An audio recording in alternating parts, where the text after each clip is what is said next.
Hello दोस्तों, कैसे हो सभी। तो आज से हम एक नई एनिमे का एक्सप्लेनेशन स्टार्ट करने जा रहे हैं जिसका नाम है टू योर एटर्निटी। हाँ, स्टार्टिंग में भले ही यह एनिमे अंडररेटेड था, पर जैसे जैसे इसकी स्टोरी आगे बढ़ी यह ऑडियंस के दिल को छूती चली गई। अगर वीडियो अच्छी लगे तो लाइक करें और कमेंट करके बताएं कि आपको इसकी स्टोरी कैसी लगी। तो वीडियो स्टार्ट करते हैं एक इंट्रो के बाद।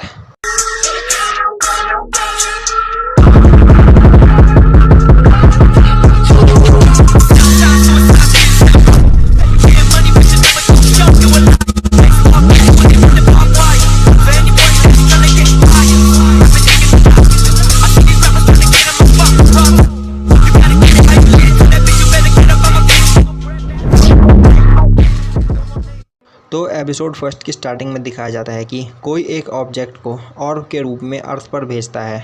यह कोई नॉर्मल ऑर्ब नहीं था। यह ऑर्ब किसी भी चीज़ की रिफ्लेक्शन को कैच करके उसमें चेंज हो सकता था। अब वह ऑर्ब अर्थ पर आता है और अर्थ पर आते ही वह एक पत्थर से टकराकर एक पत्थर में चेंज हो जाता है। अब उस ऑर्ब को पत्थर बने कई साल हो चुके होते हैं और अब हमें दिखाया जाता है कि स्नोफॉल हो रही है और उस स्नोफॉल में एक घायल भेड़िया आगे की ओर चलता जा रहा है और तभी वह भेड़िया मर जाता है और वह जिस जगह पे मरता है उसी जगह पे वह ऑर्ब भी होता है जो पत्थर के रूप में था। और अब वह ऑर्ब उस भेड़िए का रूप ले लेता है। अब वह ऑर्ब पहली बार किसी जीव का रूप लेता है और अब वह धीरे धीरे आगे चलने की कोशिश करता है, पर उस भेड़िए के रिफ्लेक्शन से बनने के कारण वह उस भेड़िए की इंजरी को भी कॉपी कर लेता है और अब उसे पहली बार पेन का एहसास होता है और अब वह धीरे धीरे आगे चलता है और वह इंजरी 20 सेकंड के अंदर ही अपने आप ठीक हो जाती है। अब वह पहली बार ठंडी हवा और स्नो का एहसास करता है। अब हमें कुछ टूटे हुए घर दिखाई देते हैं। वहीं एक घर में से एक लड़का निकलकर बाहर आता है और भेड़िए को देखकर बोलता है, तुम आखिरकार वापस घर आ ही गए। तुम्हें ठीक देखकर मैं काफ़ी ज़्यादा खुश हूँ। तुम्हें घर से गए हुए पूरे 2 महीने हो चुके हैं। मैं तुम्हारे लिए काफ़ी ज़्यादा परेशान था, पर मुझे पूरा यकीन था कि तुम मुझे कभी नहीं भूलोगे। क्या हुआ, तुम काफ़ी शांत लग रहे हो। ओह, मैं समझ गया, तुम काफ़ी थक चुके हो। इसलिए अब वह उस भेड़िए को अपने घर के अंदर लेके आता है। वहाँ उस भेड़िए को कुछ नई चीज़ें दिखाई देती है और एक अलग एहसास होता है। वहीं वो लड़का खाना बना रहा था और वहाँ पर आग जल रही थी। उस आग की गर्मी का उस भेड़िए के लिए पहला एहसास था और वो पहली बार खाने की खुशबू भी सूंघता है।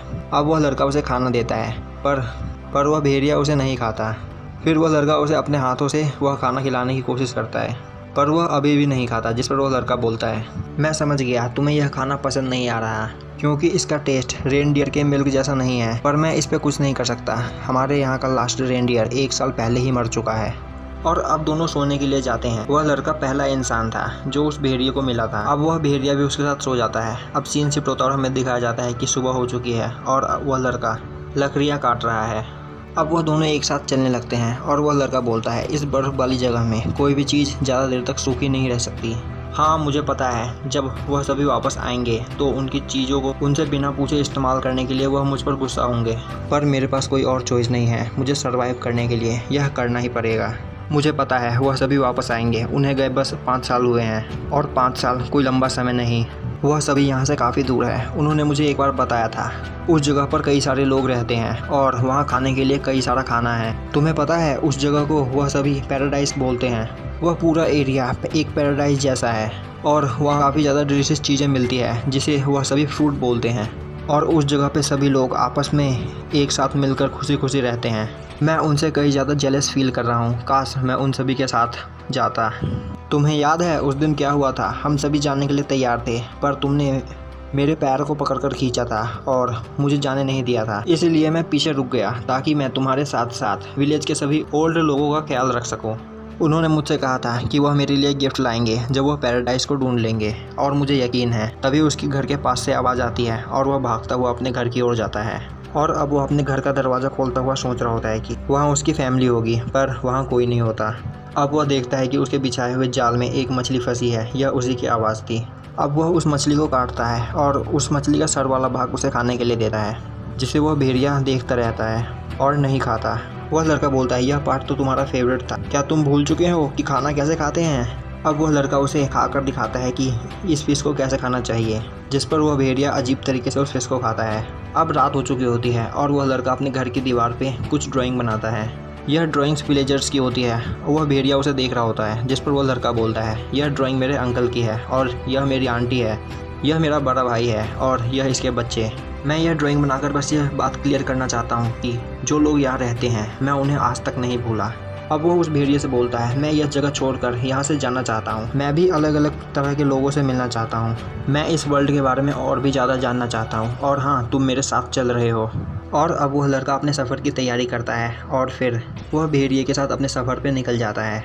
वह काफ़ी दूर तक चला आता है और फिर अब वह बोलता है, मेरे अंकल ने मुझे बताया था कि मुझे सीधे साउथ की ओर जाना है। अगर तुम साउथ की ओर सीधे चलते जाओगे तो तुम्हें एक माउंटेन दिखाई देगा। हाँ, तुम अभी वह नहीं देख सकते। हमें उसके लिए और ज़्यादा सफ़र करना होगा और उस माउंटेन को पार करने के बाद हम पैराडाइज में पहुंच जाएंगे। चलो तो फिर बिना रुके चलते हैं जब तक रात ना हो जाए।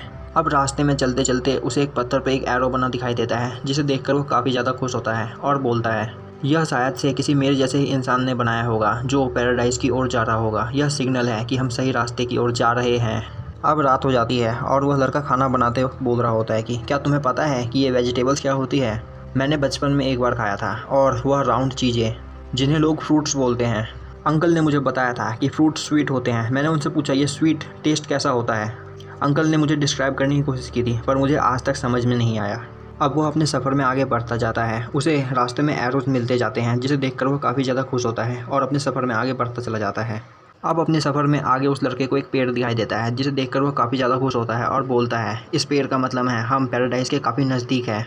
और अब वह लड़का उस पेड़ की लकड़ी को जलाने के लिए अपने साथ ले लेता है। तभी उसे कोई चीज़ दिखाई देती है, जिसे देखने के लिए वह आगे उसकी ओर भागता है, पर तभी वह एक रिवर में गिर जाता है। अब वह उस रिवर से बाहर निकलता है। रिवर के ठंडे पानी की वजह से उसे काफ़ी ज़्यादा ठंड लग रही होती है। वह अपने आप को झाड़ता है, उसे काफ़ी ज़्यादा ठंड लग रही होती है, पर अभी भी वो काफ़ी ज़्यादा खुश होता है और बोलता है, मैंने एक रिवर ढूंढ लिया। अब इसमें से हम फिश पकड़ सकते हैं और रात में खा सकते हैं। तभी वह देखता है कि उसके पैर में काफ़ी ज़्यादा चोट आई है। अब रात में वह उस चोट पर एक कपड़ा बांध लेता है और भेड़िए से बोलता है, फिक्र करने की कोई ज़रूरत नहीं, यह बस एक छोटा सा स्क्रैच है, मैं थोड़ी ही देर में ठीक हो जाऊँगा। और फिर दोनों सो जाते हैं।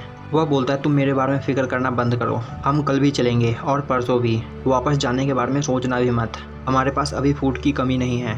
अगर तुम मेरे साथ ना भी चलना चाहो फिर भी मैं तुम्हें अपने साथ ज़बरदस्ती लेकर जाऊंगा। और अब सीन शिफ्ट होता है और हमें दिखाया जाता है कि अगले दिन दोनों बर्फीले तूफान में आगे चल रहे होते हैं। उस लड़के के पैर से खून निकल रहा होता है पर वह रुक नहीं रहा होता और चलते ही जा रहा होता है। धीरे धीरे वह जख्म और बड़ा होता चला जाता है, जिस पर वह और ज़्यादा कपड़े बांधता है और बिना रुके आगे चलता ही जाता है। वह भेड़िए से बोलता है, हमें अभी नहीं रुकना चाहिए, मुझे पता है हमारे विलेजर्स वापस क्यों नहीं आए, क्योंकि वह पैराडाइज में खुशी खुशी रह रहे हैं। हमें भी वहाँ जाना चाहिए। मैं इसके बारे में सोच कर ही खुश हूँ। वहाँ अच्छे लोग होंगे, अच्छा खाना होगा और हम एक अच्छी ज़िंदगी जिएंगे। तभी उसे एक पत्थर दिखाई देता है जिसकी ओर वह भागता हुआ जाता है। वह देखता है कि उस पत्थर के ऊपर एरो का साइन कटा हुआ है, जिसे देखकर वह काफ़ी ज़्यादा दुखी होता है। तभी वह उस पत्थर के आजू बाजू देखता है, वहाँ कई सारे लकड़ी के टुकड़े होते हैं, जिसे देखकर वह चेयर अप होता हुआ बोलता है, हम सही रास्ते पे जा रहे हैं, तुम्हें डरने की कोई बात नहीं, यह सही रास्ता है। यह सबूत है कि यहाँ पर पीपल कभी हुआ करते थे। और अब उसकी आंखों में आंसू होते हैं और वह रोने लगता है। वह बोलता है, मुझसे बात करो जॉन, क्या मैं पैराडाइज तक पहुँच पाऊँगा? मुझसे बात करो जैसे तुम पहले किया करते थे, तो तुम मेरे सवाल का जवाब नहीं दोगे। मैं सच में एक बेवकूफ़ हूँ, इतने टाइम से मैं खुद से ही बात किए जा रहा हूँ। अब वह लड़का उस भेड़िए को गलाकर माफ़ी मांगता है और बोलता है, मुझे माफ़ करो जॉन, तुम मेरी वजह से मेरे साथ इतनी दूर तक आए, यह सब मेरी गलती है। चलो वापस चले, चलो वापस घर चले। मैं यहाँ से बाहर जाना चाहता था, तुम नहीं, पर अब मैं वापस घर जाना चाहता हूँ। उसके पैर की हालत काफ़ी ज़्यादा ख़राब हो चुकी होती है और अब वह दोनों अपने घर की ओर वापस जाने लगते हैं। रास्ते में वह लड़का बेहोश होकर गिर जाता है, जिस पर वह भेड़िया उसे खींचता है। अब सीन शिफ्ट होता और दिखाया जाता है कि दोनों अपने घर वापस आ चुके होते हैं। अब वह लड़का अपने घर में गंदी तरह रोता है, वहीं भेड़िया उसे देख रहा होता है। अब वह लड़का काफ़ी ज़्यादा बीमार हो जाता है और भेड़िया उसे उदास चेहरा बनाकर देख रहा होता है, जिस पर वह लड़का बोलता है, तुम मुझे ऐसे क्यों देख रहे हो?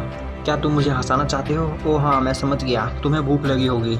अब वह लड़का उसके लिए खाना बनाता है और अपनी चोट को देखता हुआ बोलता है, लगता है ये ठीक हो रहा है, तुम टेंशन मत लो, एक बार यह ठीक होने के बाद हम दोबारा ट्राई करेंगे। अब उस लड़के की तबीयत काफ़ी ज़्यादा ख़राब हो चुकी होती है और वह अपने बिस्तर से नीचे गिर जाता है।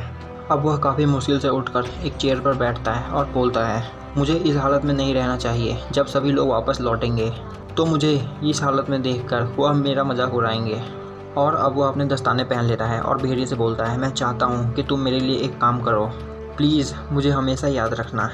और अब वह उस चेयर पे सो जाता है और थोड़ी देर बाद वह उस चेयर से भी गिर जाता है। वह भेड़िया उसे उठाने की कोशिश करता है पर वह नहीं उठता, क्योंकि वह मर चुका होता है। और अब अचानक वह भेड़िया भी ज़मीन पर गिर जाता है और धीरे धीरे वह उस लड़के में बदल जाता है। और अब वह गेट खोलकर बाहर देखता है और उसे उस लड़के का सपना दिखाई देता है कि वह अपने भेड़िए के साथ काफ़ी खुश है और वह सभी विलेजर्स विलेज में अब वापस आ चुके हैं और अब वह उन सभी विलेजर्स के साथ पैराडाइज़ की ओर निकल पड़ता है।